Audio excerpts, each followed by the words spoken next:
Hi guys, ഇന്നത്തെ വീഡിയോയിലേക്ക് എല്ലാവർക്കും സ്വാഗതം. ഞങ്ങൾ പോണത് ഞാൻ പറഞ്ഞില്ലായിരുന്നു കസിൻസിന്റെ കല്യാണം ഉണ്ട്. അതിലത്തെ ഒരാളുടെ കല്യാണമാണ്. അപ്പോൾ പെൺകുട്ടിയുടെ വീട് ആലപ്പുഴയിലാണ്. ദൂരം കൂടുതലായതുകൊണ്ട് കല്യാണത്തിന്റെ തലേ ദിവസമാണ് പോണത്. ഞങ്ങൾ പാലപ്പെട്ടിയിൽ നിന്നാണ് കയറിയത്. ഇടയിൽ വെച്ച് ഭക്ഷണം കഴിക്കാൻ വേണ്ടിയിട്ട് വണ്ടി നിർത്തിയിരുന്നു. എഗ് ബിരിയാണിയാണ് ഉണ്ടായിരുന്നത്. അങ്ങനെ നമ്മൾ അവിടെ റൂമിലെത്തി ഡ്രസ്സൊക്കെ ചേഞ്ച് ചെയ്തിട്ട് പെണ്ണിന്റെ വീട്ടിലേക്ക് പുടവ കൊണ്ടു കൊടുക്കാൻ വേണ്ടിയിട്ട് വന്നതാണ്. അപ്പോൾ അത് ഓരോരുത്തരായിട്ട് പെണ്ണിൻ്റെ വീട്ടിലെത്തിയപ്പോൾ ബസ്സിൽ നിന്ന് ഇറങ്ങാണ്. ഞങ്ങൾ ഈ ബസ്സിലാണ് പോയത്. കല്യാണം ആരുടെയെന്ന് വെച്ചാൽ എൻ്റെ അമ്മയുടെ അനിയത്തിയുടെ മോൻ്റെയാണ്. അതായത് ഞങ്ങൾക്ക് മേമയുടെ മോൻ്റെയാണ് കല്യാണം. അപ്പോൾ ചേച്ചി ഉണ്ടായിരുന്നു. ചേച്ചി തലേ ദിവസമേ അങ്ങോട്ട് മേമയുടെ വീട്ടിലേക്ക് പോയിരുന്നു. അപ്പോൾ അവിടെ നിന്നാണ് വന്നത്. കുറേ ദൂരം ഉണ്ടായിട്ടും ഞാൻ അമ്പുടൂനായിട്ട് തന്നെയാണ് പോയത്.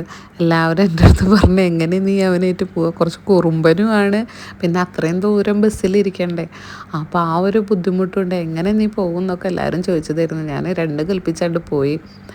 പിന്നെ അവന് വേണ്ട എല്ലാ സാധനങ്ങളും ഞാൻ റെഡിയാക്കി ഉണ്ടായിരുന്നു. പിന്നെ ബസ്സിലായതുകൊണ്ട് വലിയ കുഴപ്പമൊന്നും ഉണ്ടായില്ല. കുറേയൊക്കെ ഉറങ്ങി.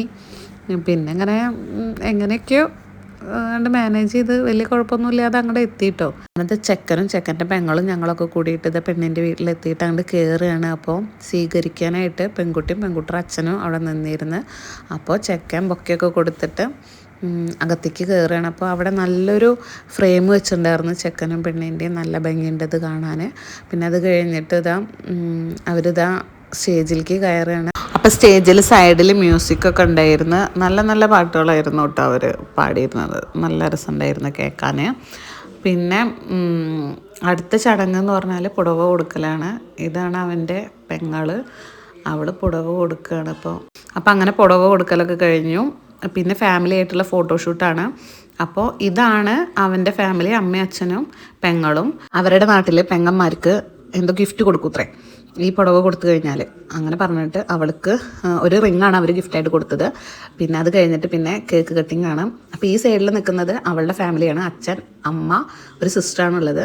ഇപ്പുറത്തെ സൈഡിലുള്ളത് അവൻ്റെ ഫാമിലി. അച്ഛൻ, അമ്മ, അവനും ഒരു സിസ്റ്ററാണുള്ളത്. അടുത്ത് നമ്മൾ ഫുഡ് കഴിക്കാനായിട്ട് വന്നു. വരുമ്പോൾ തന്നെ അവിടെ ചായയും പരിപ്പുവടയും പഴംപൊരിയും ഉണ്ടായിരുന്നു. അത് കഴിച്ചതിന് ശേഷമാണ് നമ്മൾ ഈ മെയിൻ ഫുഡിലേക്ക് വന്നത്.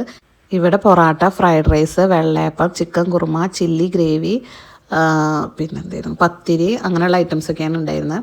എല്ലാ ഐറ്റംസിൻ്റെയും വീഡിയോ ഒന്നും എനിക്ക് എടുക്കാൻ പറ്റിയില്ല, എങ്കിലും അതൊക്കെ ഉണ്ടായിരുന്നു. അങ്ങനെ ഞങ്ങൾ ഫുഡ് കഴിച്ചതിന് ശേഷം കുറച്ചൊക്കെ ഫോട്ടോസ് എടുത്തു. ഇത് അവൻ്റെ ഫാമിലിയാണ്, അച്ഛൻ്റെ പെങ്ങന്മാർ, അവരുടെ മക്കളൊക്കെയാണ്. ഇതങ്ങനെ ഞങ്ങളും ഫോട്ടോ എടുത്തു. പിന്നെ ഞങ്ങളവിടെ ഫുഡ് കഴിക്കുന്നതിൻ്റെ ഇടയിൽ ഇവിടെ മധുരം കൊടുക്കൽ എന്ന് പറഞ്ഞിട്ടൊരു ചടങ്ങുണ്ട് ഇത്രേ. അത് നടന്നായിരുന്നു കേട്ടോ. മധുരമായിട്ട് കട്ട് ഫ്രൂട്ട്സാണ് വെച്ചിട്ടുണ്ടായിരുന്നത്. അത് ഓരോരുത്തരും വന്ന് ഇവരെ രണ്ടുപേരുടെയും വായിൽ കൊടുക്കാതായിരുന്നു സംഭവം. അങ്ങനെ പിന്നെ യാത്രയൊക്കെ പറഞ്ഞ് ഞങ്ങൾ അവിടെ നിന്ന് പോന്നു. റൂമിലെത്തി ഫ്രഷ് ആയി. പിന്നെ അടുത്ത വീഡിയോ ആയിട്ട് വരാം. Okay, by.